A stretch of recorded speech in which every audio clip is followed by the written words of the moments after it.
Hello and welcome to Focus on Israel and the Palestinian Territories. My name is Paul Calvert.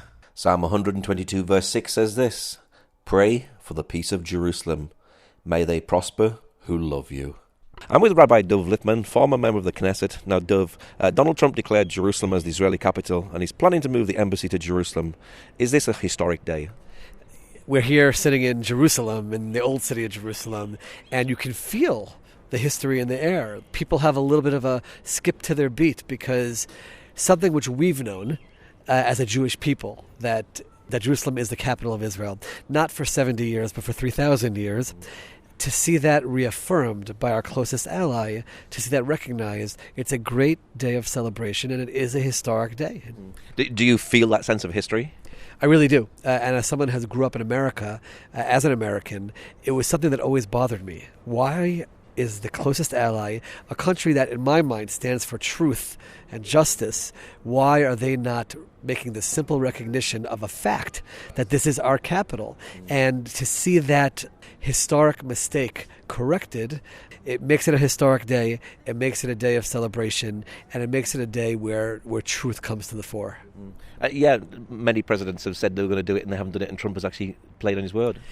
One of the things that you see in Israel today, which I think is fascinating, obviously President Trump is a controversial figure, people on all different sides of the issue, and you see that in Israeli politics in terms of how do people relate to him. There is unified thanks, unified gratitude, and unified respect for the fact that he promised something and he kept to his word. Have Israelis been celebrating today? I saw that the Israeli-American flag was projected on the wall of Jerusalem.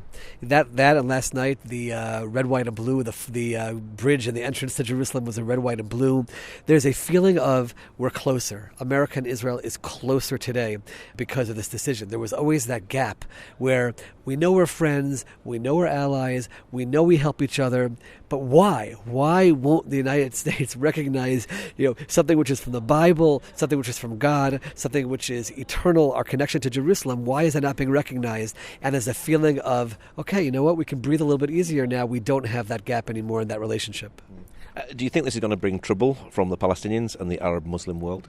So it's interesting. They threatened beforehand about how terrible things were going to be.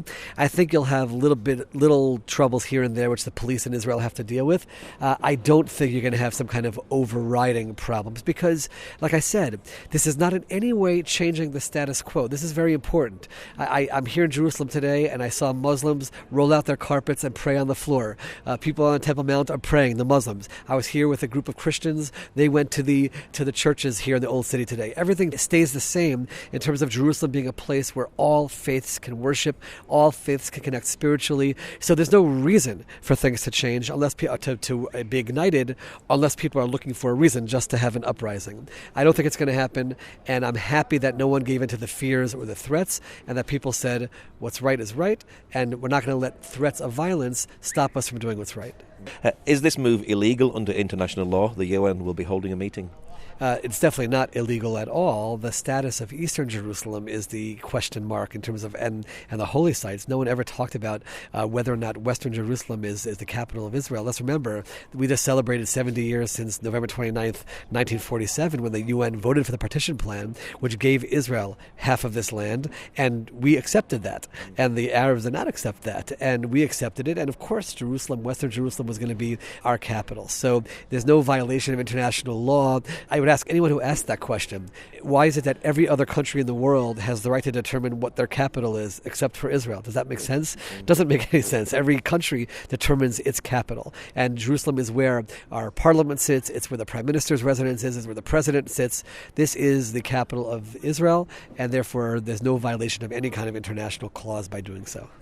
By saying Israel can't have Jerusalem as its capital, are you holding Israel to a different standard, and is that by definition anti-Semitic? So it's definitely holding Israel to a different standard. I'm not willing to jump right away that it's automatically anti-Semitic. I don't think the United States was anti-Semitic in all the presidents who did not allow this to happen. I don't think that they were anti-Semites. I think that they were miscalculating the upheaval to the region if they do this. But there was definitely holding Israel to a different standard, which, by the way, we find over and over again in many issues. Missiles are lobbed into our cities and we go to fight for ourselves, to defend ourselves. We're held to a different standard. We can't do that. Any other country in the world would defend itself the way Israel does, and probably even stronger than Israel does. So there is a different standard Israel is held to. What I'm looking forward to right now is other countries following suit. Once the United States has done this, other countries can have the freedom to then say, you know what? It is the right thing. This is their capital, and that'll be a wonderful thing for Jerusalem. It's a wonderful thing for Israel, and it's a good thing for the world, for just truth to be the guiding light in terms of how decisions are made. That's one question I was going to ask. Do you think other countries will follow America? I can tell you I was in a meeting today with speakers of parliament from Africa, and some of them were joking about how they have to get in on the real estate now while it's low because embassies will be following suit. I certainly hope that happens, and it'll be the right thing to do. Where does this leave the peace process? Was it already dead? There was no process at the moment, that's for sure. So it wasn't holding anything back. I actually think on a certain level it advances the hope for peace, and I'll explain why. Once this Jerusalem issue of being the capital of Israel is removed from the table, now we can talk about the real issues, which is how to help the Palestinians have a state of their own while providing for Israel's security. And the symbol of Jerusalem can sort of be removed from that picture. Of course it's going to be complicated. Of course it's going to be a long process. But there was no process going on until this point, so we haven't stalled anything. If anything at all, maybe the countries in the region will realize, wow, this Israel-United States relationship is real, it's solid, it's cemented. Jerusalem is now not part of the major equation of these negotiations. Let's deal with the real core issues, which are how to set up a Palestinian state, how to provide for Israel's security, and that's what we should be focusing on. Palestinians have called for 3 days of rage. Do you think this could be the start of a third intifada? They certainly have threatened that. To be honest with you, if I was a Palestinian right now, that would be the last thing that I would do, to use this opportunity, so to speak. Let's remember the United States helps the Palestinian cause. There's a lot of money flowing into Palestinian humanitarian issues, and they will be the ones to help the Palestinians establish a state, and therefore it would be a very big mistake for them to do so. Israelis are not living with that fear. Israelis are not living with bracing for the worst. Israelis are focusing on, at times you have to do what's right, and that's what we've done throughout our history at key moments, and we're not afraid of what will come. I always say our young children, when they were 5 and 6 years old, they also threatened to tantrums when they didn't want what the parents were saying, even though what the parents wanted was right. This is the right thing. We have to do the right thing, and we'll have the security measures in place to deal with any threats. But no, I don't fear any kind of a major intifada. Why is Jerusalem such a hot potato? Is this a spiritual battle? So it is, but not the way people understand it. Jerusalem is the heart and soul of the Jewish people. For 2,000 years, we turned toward Jerusalem to pray. For 2,000 years, we said next year in Jerusalem. It's mentioned in the Bible close to 700 times. Jerusalem is not mentioned once in the Quran. It was never a focus of Islam. It became a focus when they realized how important it is to the Jewish people. They realized that if they could somehow rip Jerusalem away from the Jews, that's going to take away the spiritual heart and soul of the Jewish people in Israel. And therefore, it is a battle, but it's not a battle of it's primary to us, it's primary to them. It's not. They stand in Jerusalem and they turn towards Mecca and Medina to pray. We will give freedom of worship to every single religion. We will continue to do so, but it's a spiritual battle for Israel. It's a strategic battle for the Muslims. As an Orthodox Jew, do you see God in this? I 100% see God in every single development that happens in Israel. This is the land that God gave to us. This is the land that God promised us in a covenant, and therefore whatever happens here is directly under His providence. And all the wonderful things that we see happening in Israel, the spiritual developments, the physical developments, the reflourishing the land, the ingathering of the exiles, the return to Jerusalem, that's all part of it. And I don't have a doubt, again, as someone who understands America well and the spiritual side of America, that this cements that spiritual relationship even further, because I know that America is a country filled with spiritual, faith-based people who have always seen Jerusalem as the capital of the Jewish people and of Israel, and now that's just cemented by their own government's policies. So yes, God's hand, and we give thanks to God for this great day. Do you see this as fulfilling biblical prophecy? So I would say the fulfillment of biblical prophecy really happened in 1967 in the Six-Day War when we regained control of Jerusalem in a miraculous fashion.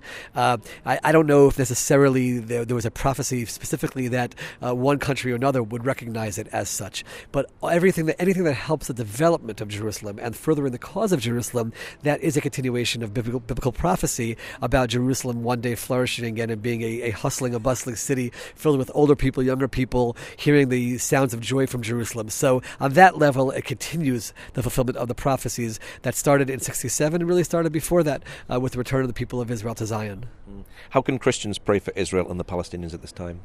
I believe the first thing is to pray for peace, to pray for safety of both Jews and Muslims and Palestinians and Christians in this land. We need those prayers. Pray for the leaders in Israel to make the right decisions. Pray for the leaders of the Palestinians to make the right decisions for their people. Let's have people making decisions for the benefit of the human beings who are living here and not necessarily thinking of destroying other entities. There should not be any kind of agenda for destroying Israel. Let's think how we can generate a holy land where all people can live side by side in faith. As we're speaking, I hear the church bells in the background. That's the beauty of Jerusalem, that you have all the faiths here worshiping together, and the prayers should be for the security of Israel, security of Jerusalem, and for the well-being of all the people who live in this holy land. Okay, Rabbi Dov Lipman, thank you very much.